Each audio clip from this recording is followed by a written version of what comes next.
సుమారుగా ఒక సంవత్సర పరిపాలన కాలం పూర్తయిన తర్వాత జరిగినటువంటి ఒక కేబినెట్ సమావేశంలో తీసుకున్న నిర్ణయాలు ఈ ప్రభుత్వం ప్రకటించిన తర్వాత నేను స్పందించాల్సి వస్తుంది. సంవత్సర కాలంగా నిరాశ, నిస్పృహ, నిస్తేజం పూర్తిగా నిండిపోయినటువంటి ఆంధ్రప్రదేశ్ ప్రజలకు, సంవత్సర కాలంగా రాష్ట్ర ప్రభుత్వ పరిపాలనతో ఇసిగిపోయినటువంటి ప్రజలకు, సంవత్సరం తర్వాత ప్రభుత్వం తరఫున మళ్ళీ మోసకారి మాటలు చెప్పడానికి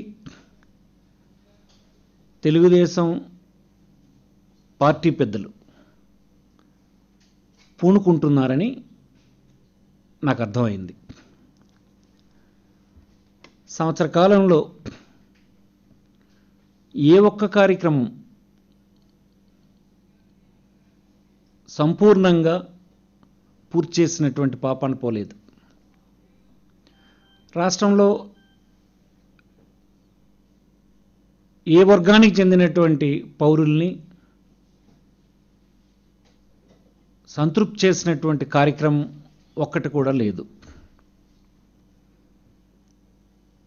వైఫల్యాలు, అణచివేత, బెదిరింపులు, సామాన్యమైన ప్రజలు జీవించలేనటువంటి పరిస్థితులు నెలకొన్న ఈ తరుణంలో ప్రభుత్వం మరొకసారి ఇలాంటి ప్రయత్నాలకు పూనుకోవడం, బహిరంగ సభలని, ఊరూరా ప్రచారం అని ఈ కార్యక్రమాలు పూనుకోవడం ఎంతమాత్రం సమంజసం కాదని మేము అభిప్రాయపడుతున్నాం.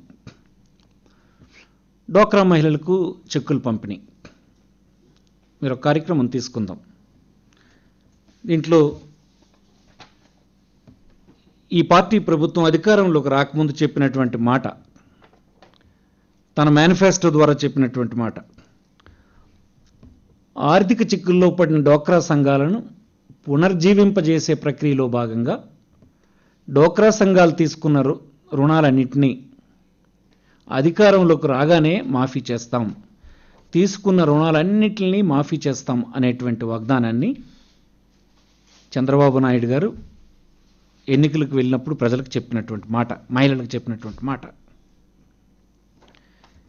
ఈ దేశంలో గ్రామీణ ప్రాంతాల్లో ఉండే మహిళలు, పట్టణ ప్రాంతాల్లో ఉండే మహిళలు జీవనం కోసం భర్తతో సహా కొంత సంపాదన ఉండాలి అనేటువంటి ప్రయత్నంలో భాగంగా చాలా కాలంగా 2 రూపాయల వడ్డీకు, 3 రూపాయల వడ్డీకి, 4 రూపాయల వడ్డీకు, 10 రూపాయల వడ్డీ వరకు ప్రైవేట్ వడ్డీ వ్యాపారస్తుల నుంచి డబ్బు తీసుకొని తను పొద్దంతా కష్టపడి చేసి వచ్చినటువంటి ఆ ఆదాయాన్ని ఆ వడ్డీకి చెల్లిస్తున్నటువంటి తరుణంలో ఈ మహిళా సంఘాలను ఏర్పాటు చేసి పెద్ద ఎత్తున ప్రోత్సహించి వారి యొక్క సంపాదన తిరిగి ప్రైవేట్ వడ్డీ వ్యాపారస్తులకు వెళ్ళిపోకుండా నిరోధించాలనేటువంటి ప్రయత్నం కనీసం 2-3 దశాబ్దాలుగా స్టేజ్ బై స్టేజ్ ఉధృతంగా చేయడం జరిగింది. గడచిన 10 సంవత్సరాల కాలంలో పెద్ద ఎత్తున ఇప్పుడు ఏర్పడిన ఆంధ్రప్రదేశ్ రాష్ట్ర పరిధిలోనే సుమారుగా 14,000 కోట్ల రూపాయలు రుణాల కింద ఇవ్వడం జరిగింది. లక్షలాది మహిళా సంఘాలు ఏర్పడి తాము ఆత్మవిశ్వాసంతో బ్రతకగలమన్నటువంటి స్థితికి ఎదిగినారు. ప్రైవేటు వడ్డీ వ్యాపారస్తుల బెడదను తగ్గించగలిసినామని ప్రభుత్వాలు మహిళల పట్ల వారి క్షేమాన్ని, వారి యొక్క ప్రయోజనాల్ని కోరుకున్నటువంటి అనేకమైనటువంటి ప్రజా సంఘాలు సంతృప్తి చెందినాయి. బ్యాంకులు పెద్ద ఎత్తున కృషి చేశాయి. ఒక దశ అందుకుంది. దేశంలో ఇతర రాష్ట్రాలకి ఆదర్శంగాను మన రాష్ట్రంలో మహిళలు ముందుకు సాగుతున్నారు. రుణాలు పొంది ఆదాయాన్ని పెంపొందించుకుంటున్నారు. కుటుంబ నిర్వహణలో, కుటుంబ జీవన ప్రమాణాలను పెంపొందించడంలో మహిళలు సరైన పాత్రే బ్యాంకుల్ని తోడ్కొని చేస్తున్నారనేటువంటి స్థితికి వచ్చినటువంటి నేపథ్యంలో చంద్రబాబు గారు తన స్వార్థానికి అధికారంలోకి రావాలన్న ఏకైక లక్ష్యం కోసం ఇన్ని దశాబ్దాలు నిర్మాణం చేసినటువంటి వ్యవస్థని అతను పడగొట్టేస్తున్నారని ఈ సందర్భంగా మనం చేస్తున్నాం. మేము చెప్పదలుచుకుంది ఏంటంటే, మీ రుణం రద్దు చేయడం ఒక్కటే చంద్రబాబు గారు చేసినటువంటి నష్టం కాదు. ఒక 3 దశాబ్దాలుగా ఉన్నటువంటి లోపాన్ని సరిదిద్దడానికి, మహిళల్ని చైతన్యపరుస్తూ వారి ఆదాయాన్ని పెంపొందించే ప్రక్రియ భాగంలో ప్రభుత్వాలు, ప్రభుత్వ అధికారులు, బ్యాంకులు, అనేకమైన మహిళా సంఘాలు, సంఘ శ్రేయస్సును కోరినటువంటి ఇతర చైతన్యవంతులు అందరూ కలిసి చేసినటువంటి కృషి, దాంట్లో భాగమే వేలాది కోట్ల రూపాయలు వారికి పంపిణీ చేయగలిసాం, బ్యాంకుల ద్వారా రుణొప్పించగలిసాం. సిస్టమేటిక్గా వాళ్ళకి ఆత్మవిశ్వాసం పెరిగింది, బ్యాంకులకు వారే స్వయంగా వచ్చి తీసుకునే స్థితి వచ్చింది. కానీ నేడేం జరిగింది? అసత్యం ద్వారా అధికారం సంపాదించాలన్న ఏకైక లక్ష్యంతో మీరు ముందుకు సాగడం వలన లక్షలాది సంఘాలు మళ్ళీ మూలపడ్డాయి. వారి ఆత్మవిశ్వాసం నేడు దెబ్బతిన్నది. బ్యాంకుల్లో అకౌంట్స్ అన్నీ ఫ్రీజ్ అయిపోయినాయి, నాన్ పెర్ఫార్మింగ్ అసెట్స్ కింద రూపొందినాయి. ఈవేళ బ్యాంకు మహిళకు సంబంధం లేకుండా పోయింది. మీరు ఆలోచించారా? మీరు ఆడిన అసత్యం వలన వచ్చినటువంటి ప్రమాదం ఎంత పెద్దదో మీరు ఆలోచించారా? మీకు మళ్ళీ అధికారం రాకపోవడం అనేది, తీర్పు భిన్నంగా ఇస్తామన్నది సెకండరీ. కొన్ని దశాబ్దాలు చేసినటువంటి కృషి తాలూకా ఫలితాన్ని ఒక్క అసత్యంతో మీరు ఎలా పడగొట్టగలిసినారో మీకు అర్థమైందా అని అడుగుతున్నాను నేను. మీరు అన్నదేంటి? అన్ని రుణాలని మాఫీ చేస్తామని డంకా బజాయించి వేదికల మీద చెప్పారు. ఇప్పుడు మీరు అంటున్నారు మూలధనం కింద ఒక మహిళకు 10,000 ఇస్తామంటున్నారు. ఆ 10,000లో కూడా 3,000 రూపాయలు ఒక సంవత్సరం, మిగతాదేమో తర్వాత సంవత్సరాలు ఇస్తామంటున్నారు. ఈ 14-15 వేల కోట్ల రూపాయలకు వడ్డీయే సుమారుగా 100 కోట్లు, 1,400 కోట్ల రూపాయలు సంవత్సరానికి వడ్డీ జరుగుతుంది. పూర్తిగా డిఫంక్ట్ అయిపోయింది.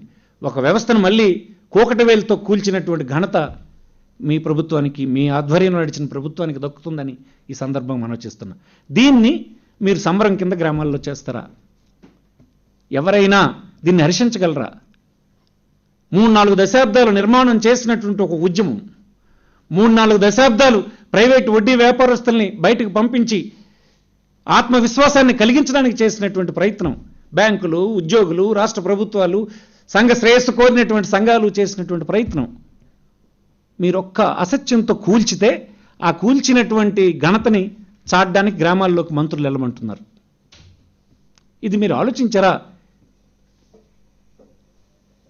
మీ మంత్రివర్గం అంతా భజన బృందంలాగా తయారైంది. వారు చూసినటువంటి వాస్తవాలను కూడా మీకు చెప్పలేనటువంటి నిస్సహాయ స్థితిలో ఉన్నారు. ఒక్క వాస్తవాన్ని కూడా మీకు చెప్పి ఒప్పించలేని పరిస్థితుల్లో వాళ్ళు ఉన్నారు. వారిని మళ్ళీ ప్రజల ముందుకు వెళ్ళమంటున్నారు.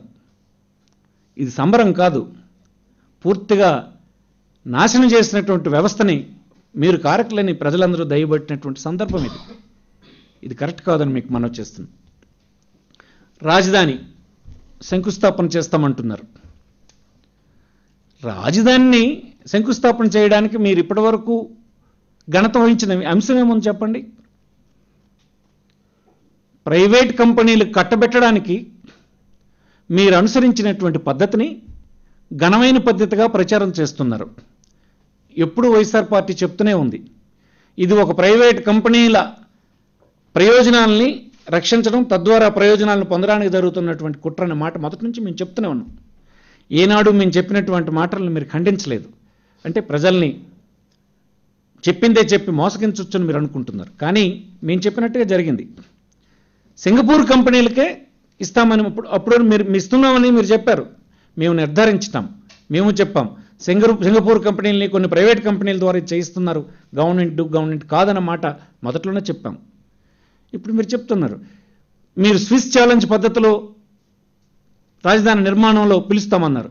దానికి ముందుగానే సింగపూర్లోని ప్రైవేట్ కంపెనీలు చెప్తున్నాయి మేమే చేస్తామని. టెండర్ పిలవక ముందే ఆ ప్రైవేట్ కంపెనీలు మేమే చేస్తామని అన్నాయనంటే మీ మధ్యన అండర్స్టాండింగ్ ఎంత బలమైనదో, ఎంత దృఢమైనదో ప్రజలందరికీ ఇట్టే అర్థమైపోతుంది. స్విస్ ఛాలెంజ్ పద్ధతిలో ఎవరు పాల్గొంటారు? మొదటి నుంచి ప్రజలు, మేము అందరం చెప్తున్నటువంటి సంస్థలకే, ప్రైవేట్ సంస్థలకే ఈ స్విస్ ఛాలెంజ్ అందులో మీరు ఇవ్వడానికి సిద్ధం చేశారన్నది తేటతెల్లం అయింది. ఇది సంబరం ఏముంది? రాష్ట్రాన్ని రాజధాని పేరుతో దోపిడీ కార్యక్రమాన్ని మీరు సంబరం చేసుకుంటేట? కేంద్ర ప్రభుత్వం నుంచి నిధులు తెచ్చారా దానికోసమని? రాష్ట్ర బడ్జెట్లో ఏమైనా డబ్బు పెట్టగలుగుతున్నారా మీరు? రైతులను సంతోషపెట్టే కాంపెన్సేషన్ ఎక్కడైనా ఇచ్చినారా? ఇప్పటి వరకు మీరు ఇస్తామని కాంపెన్సేషన్ పుచ్చుకున్న రైతు ఎవరైనా అక్కడ ఉన్నారా? మీరు చెప్పారే సంతోషంగా ఇచ్చారని. ఎంతమంది రైతులు మీరు ఇచ్చినటువంటి కాంపెన్సేషన్ పుచ్చుకునేందుకు ముందుకు వచ్చినారు? మీరు అవకాశం ఇస్తే మొత్తం రైతులంతా కోర్టులకు పోయే పరిస్థితి ఉంది. అందుకుగాను మీరు చెప్తుంది ఏంటంటే, మీకు ఓట్లు వేసి మీ ప్రభుత్వం రావాలని ఆకాంక్షించినటువంటి రైతాంగాన్ని ఏం చెప్తున్నారు మీరు? భూములు ఇవ్వకపోతే భూసేకరణ అస్త్రాన్ని ప్రయోగిస్తాము అని అంటున్నారు. అస్త్రాన్ని ప్రయోగించడం అనే పదం ప్రజలందరికీ తెలిసిందే. అస్త్రం శత్రువు మీద ప్రకటించేటువంటి ఒక ఆయుధం. అంటే రైతాంగాన్ని ఒక ఆయుధాన్ని మీరు వారి మీద పేల్చాలని, ప్రయోగించాలని చేస్తున్నట్టు అర్థమే కదా. మీకు అధికారంలోకి తీసుకురావడానికి కారకులైనటువంటి రైతుల్ని, ఈ దేశంలోనూ రాష్ట్రంలోనూ అందరి కడుపు నింపి ఆకలిని తీర్చి కష్టపడినటువంటి రైతుల్ని, తన చెమటని రక్తంగా మార్చి మనందరికీ ఆహారపు గింజలను అందిస్తున్న రైతాంగాన్ని అధికారంలోకి వచ్చిన తర్వాత అస్త్రాలు ప్రయోగిస్తామనేటువంటి పదం ఎంతవరకు సమంజసమో మీరు చెప్పాలని కోరుతున్నాను. మీరు కేబినెట్ సమావేశం అయిపోయిన తర్వాత మీ మంత్రివర్గ సహచరులు కానీ, రాజధాని ప్రాంతంలో తిరిగినటువంటి మీ మంత్రులు కానీ అస్త్రాన్ని ప్రయోగిస్తామంటే భయపెడుతున్నారు. భయపడ్డానిక మీకు రాజ్యాధికారం ఇచ్చింది? ఒక ప్రభుత్వం కొంతమంది రైతుల మీద సాధించాలంటే సాధించవచ్చు, కానీ అదే లక్ష్యంతో పనిచేస్తే మీరు మాటిచ్చి ఏ మాట కోసం మీరు అధికారంలోకి వచ్చారో అది కాదని తేటతెల్లం అయిపోతుంది కదా. ఇది సంబరాలు చేసుకునేటువంటి సందర్భం కాదని మీకు మనవి చేస్తున్నాను. ఇక గ్రామీణ ప్రాంతాల్లో నాడు జరుగుతున్న సంక్షేమ కార్యక్రమాలను వివరించి గొప్ప సంక్షేమ కార్యక్రమాలు మీరు చేపడతా ఉన్నారు. ఈవేళ మీరు చూడండి, మీరా ప్రభుత్వం తరఫున ఇల్లు కట్టే కార్యక్రమం లేదు. ఏ పేదవాడికి ఎక్కడ ఇల్లు రాలేదు, కొత్తగా ఇల్లు కట్టుకునే అవకాశం లేదు. పోనీ స్వతహాగా ఏ పేదవాడైనా ఇల్లు కట్టుకుందామని ప్రయత్నం చేస్తే ఇసుక సిమెంటు ఒకే ధరలో ఉన్నాయి. మీ దృష్టికి ఎప్పుడైనా వచ్చిందా? రాష్ట్రంలో ఏ కార్యక్రమానికి మీరన్నా సరే రెండు మాటలు మీరు చెప్తున్నారు. ఎర్రచందనం డబ్బులు వస్తాయి, దాంతో చేస్తాము, ఇసుక మీద డబ్బు వస్తుంది చెప్తున్నారు. సాధారణమైన మనుషులు ఎవరు జీవించలేని పరిస్థితి మీరు తీసుకున్న నిర్ణయాల వలన కఠినంగా నలిగిపోయినటువంటి పరిస్థితి ఉంది. ఈ నేపథ్యంలో సంబరాలు చేయడం కరెక్ట్ కాదు, క్షమాపణ చెప్పాల్సినటువంటి సందర్భం ఇది మనం చేస్తున్నాం. ఒక్క కార్యక్రమం ఎక్కడైనా జరుగుతుందా? నీరు చెట్టు ఏం కార్యక్రమం అది? ఎక్కడైనా కార్యక్రమం ఉందా దానివల్ల? మీ కార్యకర్తలను పెంచి పోషించే కార్యక్రమం. ఎన్ఆర్ఈజే పథకాన్ని పూర్తిగా నిర్వీర్యం చేస్తున్నారు. ఎన్ఆర్ఈజీఏలో ఇప్పుడు జరుగుతున్నది ఏంటంటే, తెలుగుదేశం పార్టీ కార్యకర్తల ఆధిపత్యం కింద మస్టర్లు నమోదు చేసి మీ కార్యకర్తలు కూలీలతో సరిసమానంగా డబ్బు తీసుకునేటువంటి పరిస్థితి జరుగుతుంది గ్రామాల్లో. మీకు 94లో అధికారం ఇచ్చిన తర్వాత వచ్చినటువంటి 94 నుంచి 99 వరకు అధికారంలో ఉన్నప్పుడు, మీరు 2003 వరకు ఉన్నప్పుడు అధికారంలో ఉన్నప్పుడు పనికి ఆహార పథకం వచ్చింది. పెద్ద ఎత్తున కేంద్ర ప్రభుత్వం ఆహారపు గింజలు, బియ్యం గింజల్ని ఆంధ్రప్రదేశ్ ప్రభుత్వానికి కూలీలు కడుపు నింపమని ఇస్తే నాడు కూడా దోపిడీ చేశారు తెలుగుదేశం కార్యకర్తలు. ప్రజలందరూ కళ్ళెదురుగా జరుగుతున్న దోపిడీని చూసి తర్వాత మిమ్మల్ని తగిన విధంగా వారు తీర్పునిచ్చినారు. ఇప్పుడు కూడా మళ్ళీ అదే జరగబోతుంది. ఏ పేదవాళ్ళ ప్రయోజనాల కోసం ఉద్దేశించినటువంటి ఎన్ఆర్ఈజీఏ చట్టం ద్వారా ఇచ్చినటువంటి మనీని కూడా మళ్ళీ మీ కార్యకర్తలు దోపిడీ చేసే కార్యక్రమం యథేచ్ఛగా సాగిపోతుంది. మీరు వెంటనే దీన్ని ఆపించి ఇప్పటివరకు జరిగిన పొరపాట్ల మీద దర్యాప్తులు జరిపించి అందరినీ శిక్షించాలని చెప్తూ ఉన్నాను. ఈ దిశవైపు పరిపాలన వెళ్తుంటే మీరు సంబరాలు చేస్తామని అంటే నవ్విపోతారు గాక మానుకోవాలని కోరుతున్నాను, సరిదిద్దుకోవాలని కోరుతున్నాను. గ్రామీణ ప్రాంతంలో, పట్టణాల్లో బేదలు ఒక్క ఉద్యోగం వచ్చిన పాపాన్ని పోలేదు. అందుకోసం టూరిజంలో 5 లక్షల ఉద్యోగాలు, 3,50,000 ఉద్యోగాలు తెస్తామని చెప్తున్నారు. ఈ సంవత్సరంలో 12 నెలకు ఉద్యోగం చెప్పిన 12 ఉద్యోగాలు మీరు కల్పించగలిసినారా? మీకున్న సమయం ఎంత? ఇంకో 4 సంవత్సరాల సమయం ఉంది. 3.5 లక్షల ఉద్యోగాలు ఇస్తామని ఊర మీద ప్రచారం కోసం మీరు బయలుదేరుతున్నారు. దానికి సరిపడే కార్యక్రమం ఎక్కడైనా ఉందా? ఒక్క ప్రాజెక్ట్ టేకప్ అయిందా? అంచేత ఇవన్నీ మళ్ళీ ప్రచారంలో భాగంగానే ఎన్నికలకు ముందు ప్రజల ఓట్లను కొల్లగొట్టడానికి ఎన్నికల మేనిఫెస్టోలో ఎలాంటి ప్రచారాలను అయితే మీరు చేసి ఓట్లు సంపాదించుకోగలిసినారో, మళ్ళీ సంవత్సర కాలం తర్వాత ఘోరమైన వైఫల్యాలు ఉన్నాయన్నటువంటిది గ్రహించినా భజన బృందం లాంటి మీ మంత్రివర్గం మీరు కలిసి మళ్ళీ సంవత్సర కాలం పరిపాలనని గొప్పగా జరిగిందనేటువంటి ప్రచారం చేయడానికి ప్రయత్నం చేస్తున్నారు. ఇది ఎంతమాత్రం మంచిది కాదు. సరిదిద్దుకొని వెంటనే ఫలితాలు ఇచ్చేటువంటి కార్యక్రమం వైపు వెళ్ళాలని ఈ సందర్భం మనం చేస్తున్నా. చెట్టు నీరు గట్టు మీద నిద్ర ఇట్లాంటి కార్యక్రమాలను ప్రజలకి ఏం ఒరిగేదేమి ఉండదని ఈ సందర్భంగా మీకు మనం చేస్తున్నాం. భూ సమీకరణ అసలు అన్నిటికుండా బెదిరించి చేయడం అనేది కరెక్ట్ కానే కాదు. మొదటిది, ప్రభుత్వం అనేది ఎప్పుడైనా ఏదో ఉన్న కార్యక్రమం కోసం ఆ వర్గాల్ని ప్రభుత్వ పరంగా బెదిరించడం అనేది వైఎస్ఆర్ కాంగ్రెస్ పార్టీ అంగీకరించదు. దేశంలో ఏ పౌరులు కూడా అంగీకరించరు. అందుకోసమే భూసేకరణలో కూడా ఎందుకు వినిపించలేదు? భూసేకరణలో రైతులకు వ్యతిరేకంగా రైతులకు నష్టం జరిగేటువంటి ఏ కార్యక్రమాన్ని కూడా వైఎస్ఆర్సీపీ అంగీకరించదన్నట్టు మాట జగన్మోహన్ రెడ్డి గారే స్పష్టంగా చెప్పారు. సందర్భం అవకాశం రావాలి. సందర్భం వచ్చినప్పుడు తప్పకుండా చెప్తాం. ప్రెసిడెంటే స్వయంగా చెప్పడం జరిగింది. భూసేకరణ చట్టంలో రైతులకి నష్టపెట్టే ఏ చర్యల్ని ప్రభుత్వం డ్రాప్ చేసుకుంటే దాన్ని మేము అంగీకరించడం లేదన్నటువంటి మాట చాలా క్లియర్గా చెప్పడం జరిగింది. బిల్లు ప్రవేశపెట్టినప్పుడు పార్లమెంట్లో మాకు సందర్భం వచ్చినప్పుడు మాట్లాడతాం. బయటే దాని అభిప్రాయం చెప్పడం జరిగింది. ఆ సందర్భం వచ్చినప్పుడు ఓటింగ్కి వచ్చినప్పుడు మా స్ట్రాటజీని మీరు చూస్తారు. ఎలాగనో కూడా అందులో ఉండే ప్రధానమైనటువంటివన్నీ తొలగిస్తున్నారు. దాన్ని వైఎస్ఆర్సీపీ అంగీకరించడం లేదు. రైతుల పక్షానే వైఎస్ఆర్సీపీ ఉంటుందన్నటువంటి మాట ముందు కూడా చెప్పడం జరిగింది. ఇంపాక్ట్ అసెస్మెంట్ కానీ విల్లింగ్ కానీ అలాగే ఇష్టారాజ్యంగా పారిశ్రామికవేత్తకు ఎన్ని సంవత్సరాలైనా భూమి ఉంచుకునేటువంటి అవకాశం కానీ ఇట్లాంటి చాప్టర్స్ అన్నీ ఆ చట్టం నుంచి తొలగించేదానికి వైఎస్ఆర్సీపీ అంగీకరించదన్నట్టు మాట జగన్మోహన్ రెడ్డి గారు ముందుగానే చెప్పారు. దానికే కట్టుబడి ఉన్నాం.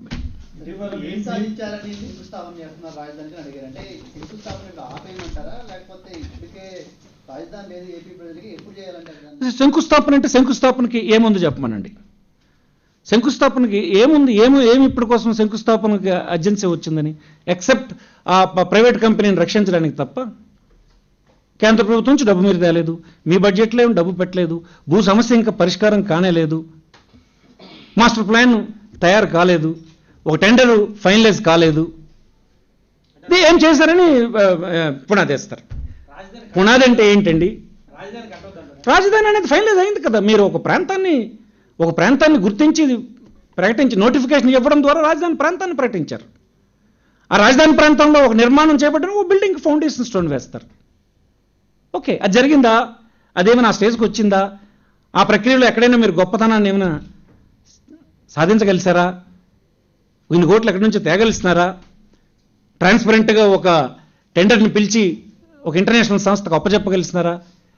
సింగపూర్ కంపెనీకి అప్పచెప్పడానికి అంతా చేస్తుందని మొదటి నుంచి చెప్తుంది. రుజువైంది. అదే స్విస్ ఛాలెంజ్లో పిలుస్తామని చెప్పారు.